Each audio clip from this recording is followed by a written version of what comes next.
Jim, one of the things I like to do for my own personal growth is to create projects for myself. And the current project is, why are you smiling at me? Yeah, I've noticed that about you. My current project is to be aware of people around me and how they do something that I call babble.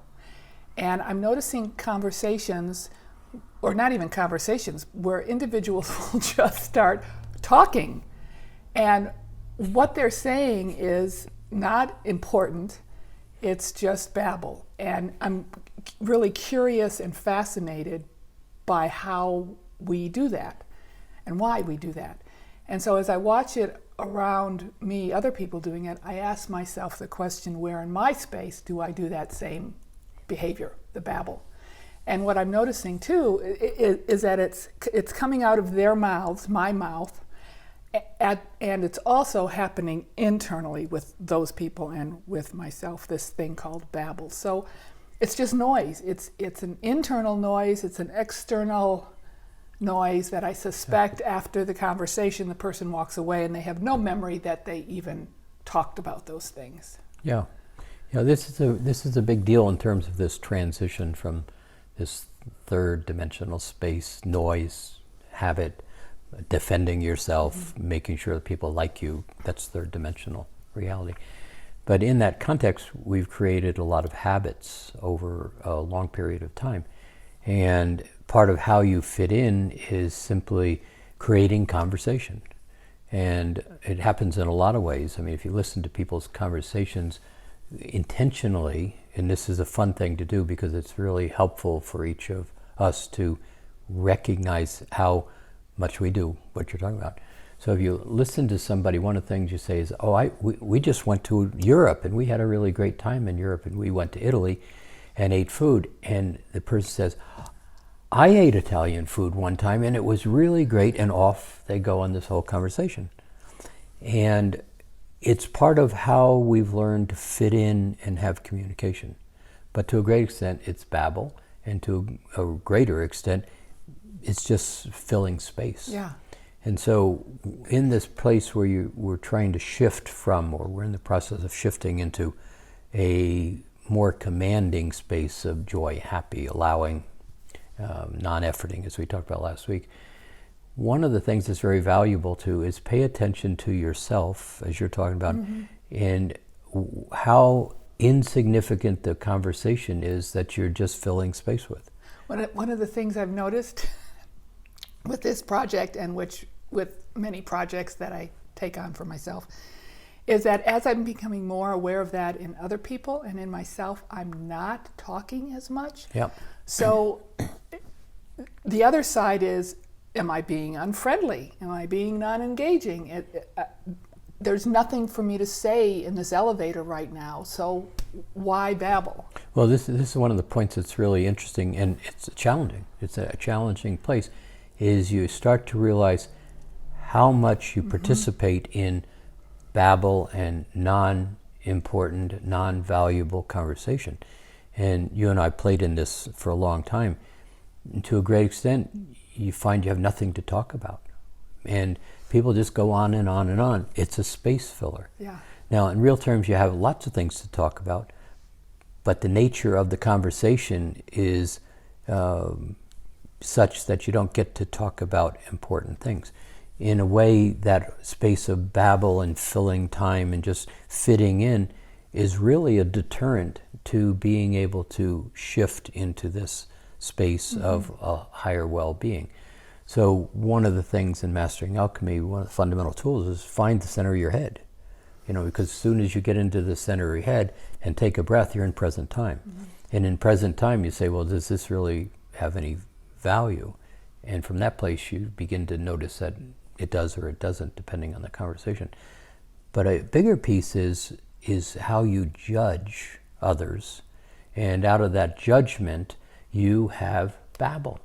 And most of the babble's in your head. It's like, well, how stupid of that? Why do they do those things? Don't they know any different? And you're just it's just going on and on and on in your head. And in fact, You have no idea why somebody did something, and how many times do you do the same thing in the circumstances that are your circumstances? But I think it's an important piece going forward is to pay attention to yourself as you're talking and realizing I'm just babbling. Yeah. But more importantly, when you observe something, notice the conversation that goes on in your head. It too is just babble. And to a great extent, that's all habit. And if you can begin to catch that and start to shut it off, right mid-sentence in your head, you're going to start to find that the nature of your engagement with people begins to change. One of the things that I find that is helpful for me is when I'm talking and I notice mid-sentence that I'm just rambling on about nothing important, I'll say out loud, "Oh, I'm babbling," and then I laugh or you laugh, and it ends. Yeah. Well, between you and I, it's a space where it's very acceptable to stop and say I'm babbling. Yeah. So it's beginning to be more conscious of being conscious. But this shift we talked about last week, this fifth dimensional space, this consciousness, this wisdom is coming to you. And it's the babbling and the non-paying attention and the just moving through your day somewhat out in front of yourself, third dimension, that you really want to begin to pay attention to now, because this capacity of information, this wisdom, if you would, this knowledge, awareness, it is extraordinary. Well, and what I notice is it's there. It's surrounding me, us, and we won't be able to access it if we're babbling, if we have noise in our space. So it's there, but we're not. Correct.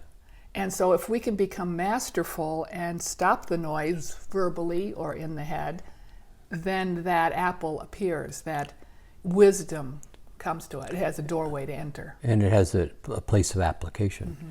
So I really can't emphasize this enough, particularly to those of you who are playing in Mastering Alchemy, that space where that fourth layer of thought, or let me say it for people who aren't even playing there, that third layer of thought, there's layers of thought that you think in, and that third layer is leaning or needing or going to, that sense of movement towards something. Babble is very much part of that. That fourth layer of thought is a place where you are just considering something, pondering something, being curious, but you're not leaning, you don't have to do anything. But it's this fifth and sixth layer of thought that's starting to get really fascinating.